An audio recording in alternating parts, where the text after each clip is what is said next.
something that I know that we're both really pumped for. We'll be talking about next week on Nostalgia Pod. Avengers Infinity War.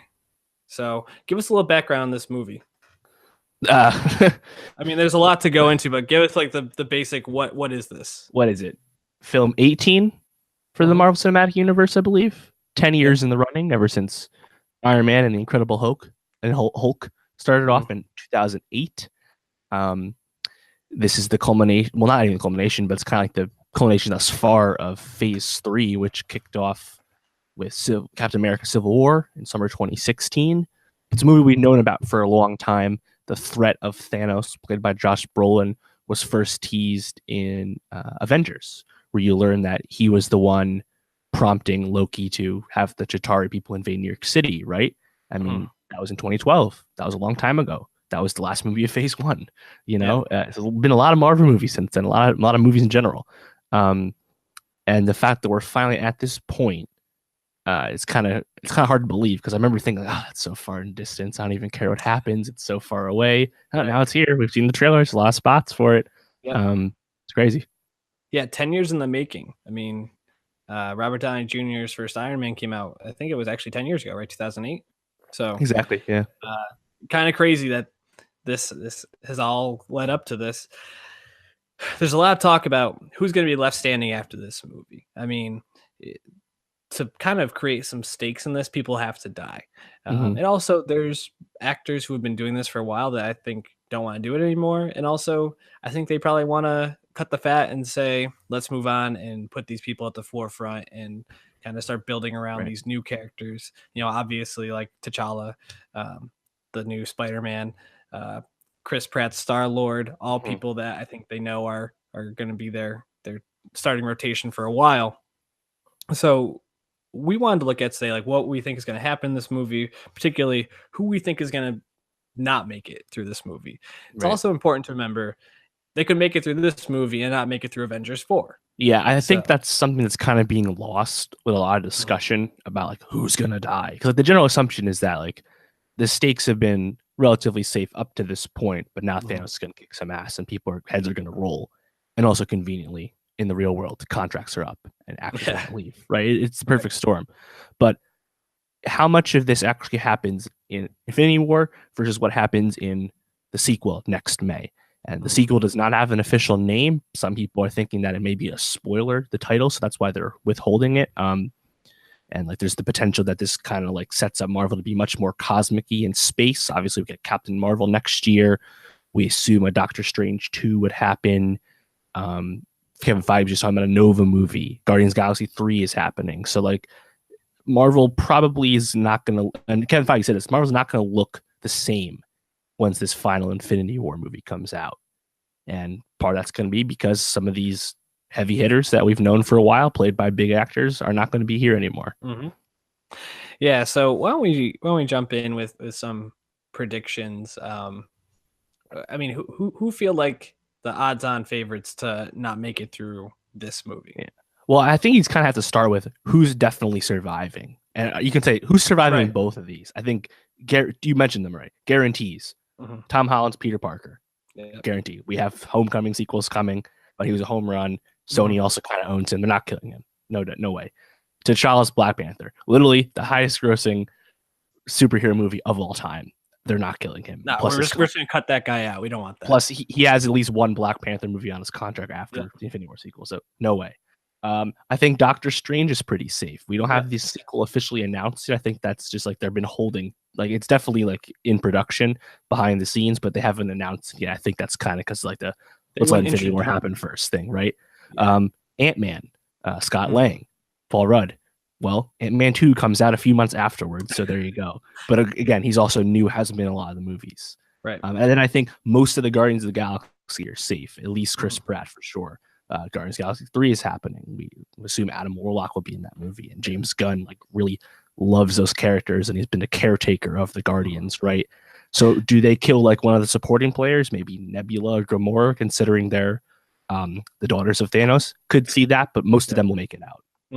Yeah, it's also interesting because I go back and forth on Black Widow because I'm pretty sure they're doing a Black Widow movie, correct? Yeah, not officially announced, but that was one of the few like Marvel like reports that actually was in the trades earlier in the year that there's early work on that.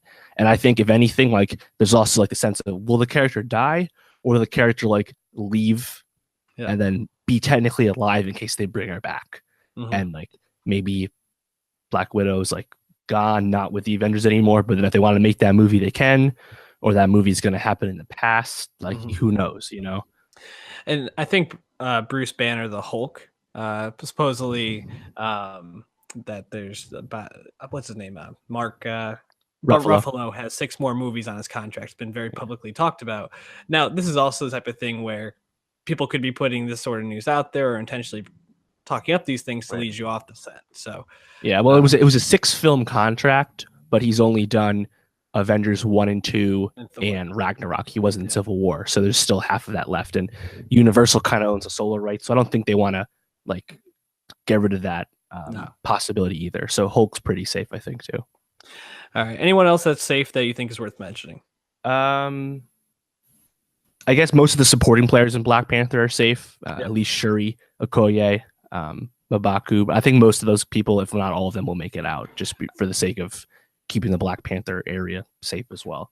So yeah, I think and like supporting characters like Wong, Doctor Strange's homie, played by Benedict Wong. I think he's pretty safe. Wasp, obviously. Hawkeye. Yes, no. No, he's definitely not. He's definitively not safe, dude. Not safe. No, but what about Anthony Mackie's Falcon? Falcon. Again, another one who's you can't like declaratively say. I think they're definitely in a separate tier. Yeah. I actually think Mackie's more safe than someone like Hawkeye because if Cap goes down, which is heavily rumored that Captain America will not make it through this movie, I think that he would be someone to kind of step into that role. Him and Bucky, I mean, Sebastian Stan is going to be the new Captain America. Spoiler alert. Yeah. It's interesting because I've gone back and forth on that a lot too. It's because do you want to keep both Sebastian Stan and Anthony Mackie around post Chris Evans? You don't have to, but maybe you could. Apparently, Sebastian Stan has that monster contract that's not anywhere close to being done. But Anthony Mackie also is like a big fan of working on these movies. He's like not tired of it. He's happy to be involved. Right. So both of those characters have been Captain America in the comics before, so you could see either way. But yeah, I mean, probably both will make it, you know? But you can't rule it out. But Hawkeye, like, Jeremy Renner isn't billed on the poster at all. That's like a thing in contracts. Like, that's not just like they don't just do that to hide him. So like, he's barely in this movie, but he also was at that Vanity Fair shoot. Like, there's the picture of him on one of the magazine covers. So with he's that in new haircut, dog. Yeah, and does that just mean like Hawkeye's like a quick death, the way like Vision basically gets killed in the trailer? So Thanos gets the stone. Who knows? But I think Hawkeye and Vision are my two. Like, maybe Cap survives till the next one, but like Hawkeye and Vision, like, write them off, Doc. I mean, Vision is pretty much the only one that we know for certain, but Hawkeye's definitely up there. I could also see something where Hawkeye actually ends up being like just having everybody go to his safe house and just like hang out for a bit and pulls the team back together. You never know. Sure. Jeremy Renner's just flipping safe houses and, trying to get the team on board. All right. So who else here? What about Loki? I think Loki kicks it at least by the second one. I agree. I think Loki's definitely not going to be there. But what about Thor? So Thor's an interesting one. You see him taking quite the beating in the trailer, getting his head crushed. But he also has expressed that he wants to do another movie with the director of Ragnarok. Taika Waititi. Yeah. Apparently, the Russos had said that the two characters with the most screen time are Thanos and Thor, and then Doctor Strange is close behind. So does Thor get a lot of screen time and then make it out? I don't know. I mean, Ragnarok was kind of a great, convenient bow on that Thor trilogy, and like Loki, his usefulness to the story isn't there anymore. I think it's been a great arc for him in general, and Thor's kind of similar. It's just like if Thor does survive, like what is the future in this cosmic MCU Phase 4? Like, is he gonna be like a bit player that comes in once in a while, similar to like how Robert Downey Jr. was in Homecoming? I don't know, But he's one I can't quite like figure out. I'm like, I could really see him dying, but also I feel like they wouldn't kill any of the big three. They wouldn't kill more than one in the same movie, I don't think. Yeah, I think if because we haven't really talked about, but Iron Man seems like another person that probably is not Right. going to make it through both of these movies. I think if anything, I would see Captain America dying in this first one as like something that like unifies the team together, so people Mhm. rally around, and then probably Iron Man bites the dust in the second one. Although you see all these people getting their stuff kicked in by Thanos. I mean, you see Iron Man taking a real beating. You see Captain America holding that fist. Like, Right. there's gonna be some action for sure. I like your predictions on Nebula and Gamora. I think that they're at least on the block, if nothing else. Mhm. Um, any others that we should be looking for in this? I think Scarlet Witch is actually safe. She's a character that Mhm. most I fans agree. were pretty ambivalent to her. Like, no one's like a huge Scarlet Witch head, Mhm. but I don't think that's a reason to kill her. If anything, that's a reason to build her up. I Yeah. think DC is proving right now that female characters in these movies are really popular Mhm. and deserve to be there. So that's kind of the case for keeping Black Widow around as well. It's just build these characters up. I don't think a Scarlet Witch solo movie is ever going to happen, but maybe she could find her way into a Doctor Strange film. Mhm. She has that romance with Vision. Apparently, they've been doing press saying that there's more of that in this movie, which will probably be short lived when Vision gets his ass kicked. But yeah, I think she's safe too. So I guess just you have to figure out who do you think dies now versus later, Iron Man or Cap. I think ultimately both will be gone by the end Mhm. of these two Infinity War movies.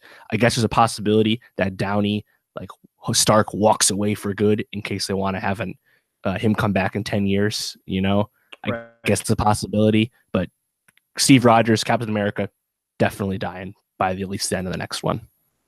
Yeah, it's interesting because you talk about Red Witch, and it's type of thing where I think if only kill her off, or if it or only killing off supporting people, it almost cheapens this. It's like Exactly. you've been building up to this promise, and then everybody's making it through. Like, what are the real stakes here? I think someone like Captain America, someone like Iron Man has to die to make make Thanos seem like the villain that he's been built up to be. Yeah, I agree. Any other predictions for this movie? Anything else you Uh, want to throw out there? I mean, if you watch the trailer, I mean, it seems like a lot of the characters are going to be in Wakanda. All the Black Panther people, Cap is there with Bucky and Scarlet Witch. And then you have Iron Man in the back, like the Hulkbuster armor from Age of Ultron, right? Assumingly Mhm. that's Stark. So a lot of people are there. And then how does Doctor Strange fit into this? This is only his second movie, and if you don't count Ragnarok, and this will be his first time meeting most of the team. I mean, they have that joke with him meeting Spider-Man in the trailer, which is kind of funny. So how does like the cosmic element work? There's that he has like Thanos has like I forget the name of them. It's like his like four horsemen or whatever, Mhm. one of which is voiced by Carrie Coon randomly. Ah, Um, yeah. so seeing those people, which I assume will just be in fights, I don't think any of them will be consequential, but that'll be cool. And I think ultimately, I think the thing about this movie is it's unlikely to match Black Panther in box office. I think that's obvious. Mhm. And you just kind of have to these expectations are so high that it's probably gonna be treated unfairly. I don't know if the movie can deliver on all the hype, especially because it's the first of two. Um, and if you look at dollars, I think I don't think it's like it's not a guarantee to be the second highest grossing MCU movie, but it doesn't make it a failure either. They're playing against themselves at this point. Yeah, But it's a very interesting movie, both in and out of universe. that was actually gonna be my question. Is like, how do you set expectations for something like this? Never been done before, especially on this magnitude, and um, you know, it's gonna be pulling. I mean, it's gonna be definitely the highest grossing movie probably for the next couple weekends. The thing is, though, Deadpool also comes out May 23rd. Is that correct? 17th. May Well, yeah, 17th. if we recall, Infinity War was originally the first weekend of May, and they pushed it up to April 27th, this Friday, to match the international release date. Traditionally, all the Marvel movies were released internationally a week before. Maybe that was a spoiler decision. Maybe that was to give Solo some more breathing room.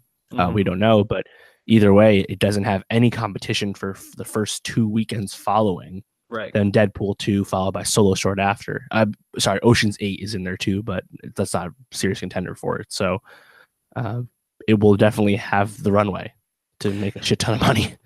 Yeah, and I mean, regardless of what movies it was up against, it's going to make a shit ton of money. But especially after Black Panther took off the way it did, it's almost like this movie can only come up short, you know, because people are always going to be comparing it to that. Right. But I think what this movie can do is set up next year's movie to really ball out and to really showcase some new people, really showcase the new team, Right. and build on that next stage. Because in reality, that's what this has all come to, is that they built up this first stage. They're like, okay, this is the apex of it. Then we're moving into the second one. This is how we're going to transition it out, with some major players dying, some other ones moving to the forefront, and here we go. You know, Yeah, it's a machine.